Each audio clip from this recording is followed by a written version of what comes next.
Hey y'all, Teresa here, and welcome back to my channel, Sweet T Reads. At the beginning of the month, I participated in Polarthon, which was a read-a-thon hosted by Jade Reads, and this was basically all about reading polar fantasy, which was a brand new genre to me, and actually I found I really like it. So I'm going to be doing my wrap-up video here. So this video, I'm basically just going to be going over the books that I read. Unfortunately, I did not complete Polarthon. I got close though. I read, was it 4 out of the 5 books that I was going to read? Or 3 out of the 5. Let's see, 1, 2, 3. Yeah, 4 out of the 5 books that I was going to read. So the first book that I read for Polarthon was Frostblood by Ellie Blake, and I totally forgot to check the prompts before I started filming this video. So I don't remember what this prompt was for. I do not remember what prompt this book was for, but I'll put it down below or somewhere. Because this was a readathon that did have tiers that you could take, like a path you could take to get to the top. And anyways, I chose Frostblood. I believe this was for a cold cover or an icy cover or something like that. This is basically about a kingdom where there are magical people and you have Frostbloods and Firebloods. And now Frostbloods rule the kingdom, and basically they are able to manipulate and control cold or snow, frost, ice, that sort of thing. And then your Firebloods, of course, are the opposite. They can control heat and fire. So this book is about a Fireblood girl who is living in the Frostblood nation, but she's in hiding because basically the Frostbloods want to kill all the Firebloods. There's this huge war that's been happening for centuries between the two races of people. One day, unfortunately, she gets found out. She watches her mother be killed and she's taken off to prison. She escapes prison by the help of of other Frostbloods who are actually trying to overthrow the current regime. And so they basically want her help to be able to throw the king out of the kingdom. Yeah. So they need her help because there's this ancient prophecy or something that she's the chosen one, it's kind of a chosen one trope situation. Yeah, they break her out of prison and she goes and trains in this monastery with these monks, and then she gets recaptured and has to basically fight in gladiator style, they're pitted to the death, the Fireblood against the Frostblood, and it's basically very reminiscent of gladiators and Colosseum warfare with animals against humans or against criminals and stuff like that. And the whole point of this book is basically she is trying to overthrow the king and figuring out, okay, how can I overthrow him while I am captured, and basically learning about her powers as a Fireblood because growing up she had to repress them because, you know, she was in hiding. So I believe I gave this book a 3 out of 3.5 stars.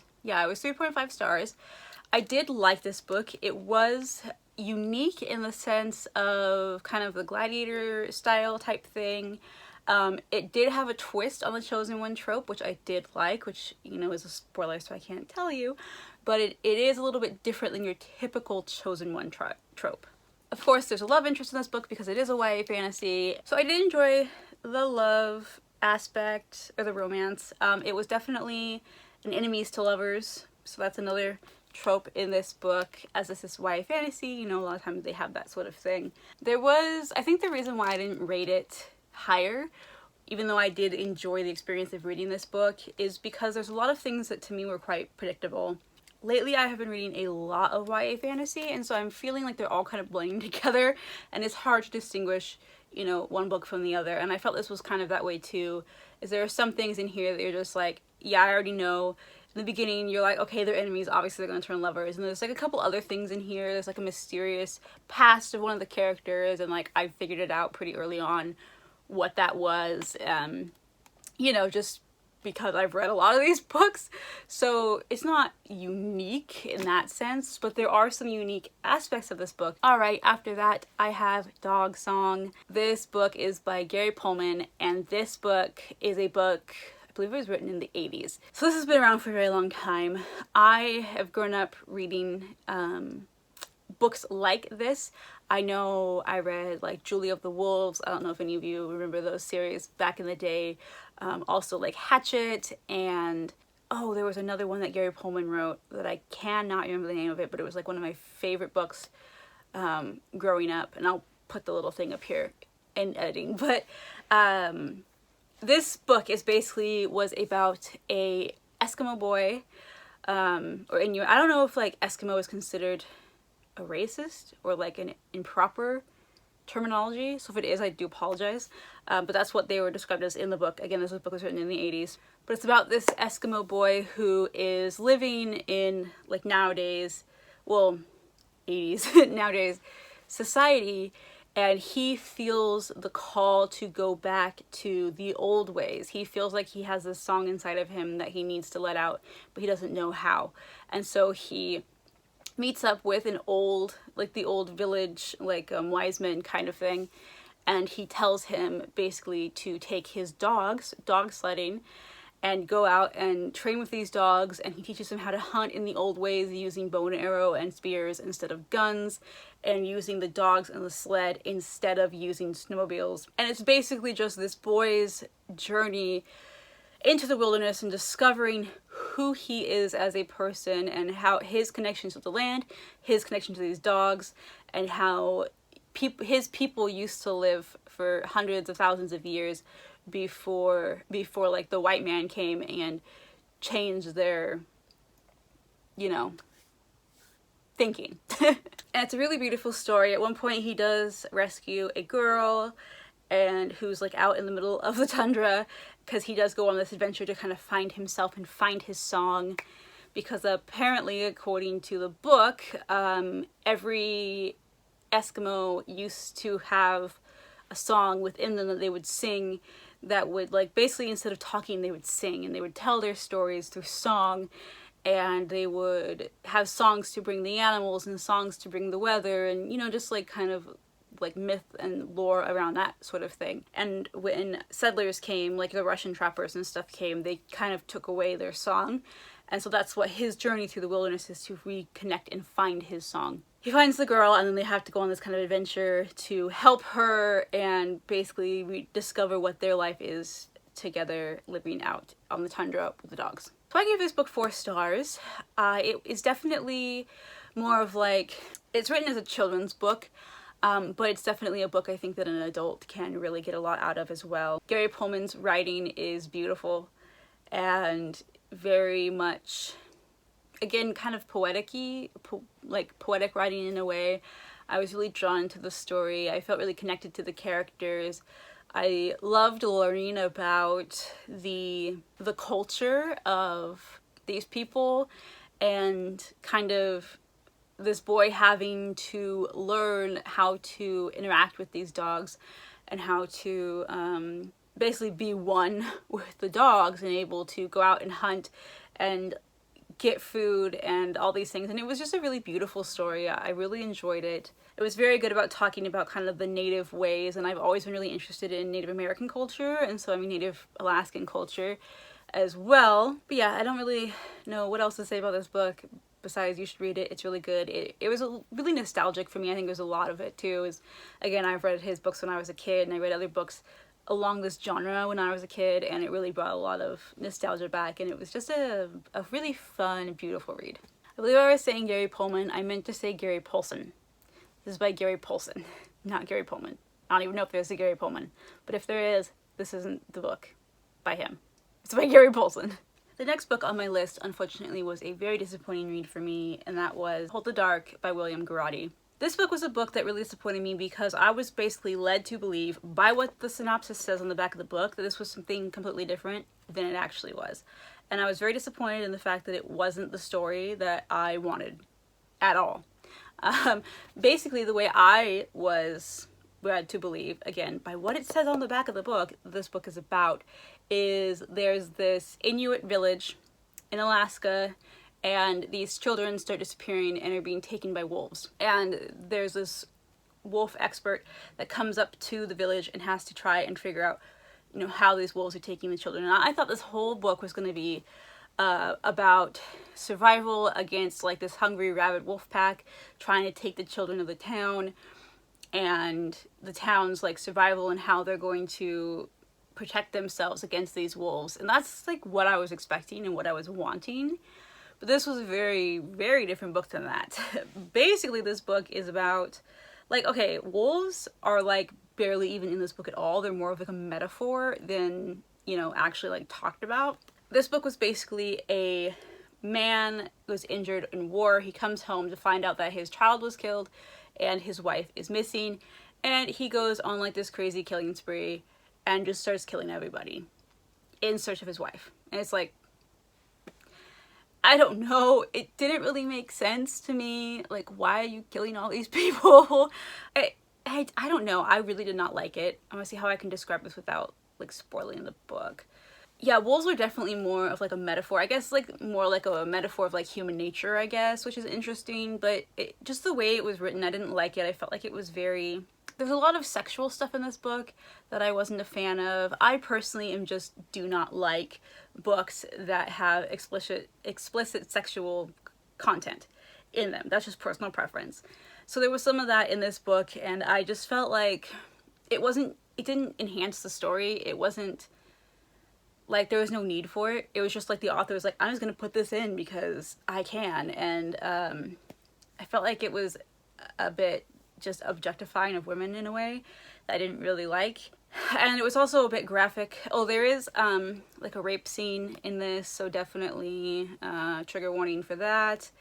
And it was a bit graphic in the killings, which not necessarily a fan of either. So a few of those things really dropped this down quite a lot as far as my ratings go. This book, it ended strangely.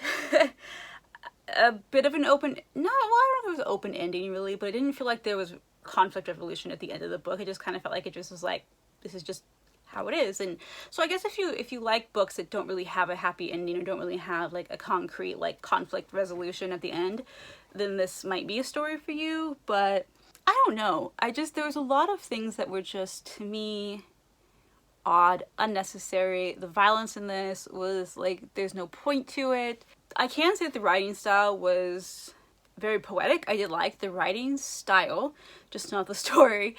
And I also really did like a part of this book that talked about how it brought to light that wolves are not these scary monsters that Hollywood portrays them and the media portrays them to be. They're not just like these killing machines that are out to get you. And I did like that this book did touch on that subject and did basically bring or like talk about the fact that people view wolves as like evil creatures, and really they're just animals who are just trying to survive. And, you know, if they had the choice, they would rather be far away from human civilization. So I did really like that, as I am someone who is very much an animal lover and I study animal behavior. So that part of the book, I think, is what made it a 2-star instead of a 1-star for me. Yeah, I think if I would have like known what this book was about going into it, I would have been okay. I think I would have maybe given it more of like a 2.53 because I would have been expecting the storyline. But for me, I was led to believe, and apparently the other people have too. I looked at Goodreads and other people said the same thing. They're led to believe this was about like a wolf pack, wolves against humans. In reality, it was just this random dude going and killing everybody. So I think if if I knew that was going to be happening in this book, I may have rated it a little bit higher because it wouldn't have been such a disappointment to me. But again, the sexual stuff and the violence and kind of like the pointless stuff in here that made no sense whatsoever definitely brought that down. So this was a very disappointing read for me. The last book that I finished for Polarthon is A Tundra Tale. This is by an author who goes by the name Lone Alaskan Gypsy. And at first, it seemed odd. And this one was for Northern folklore. And I know a lot of people during the Polarthon were reading books that would take place in like Russia and like so Russian folklore. And I really wanted Native American folklore, as I am American and I live on the continent of North America. I wanted North American folklore.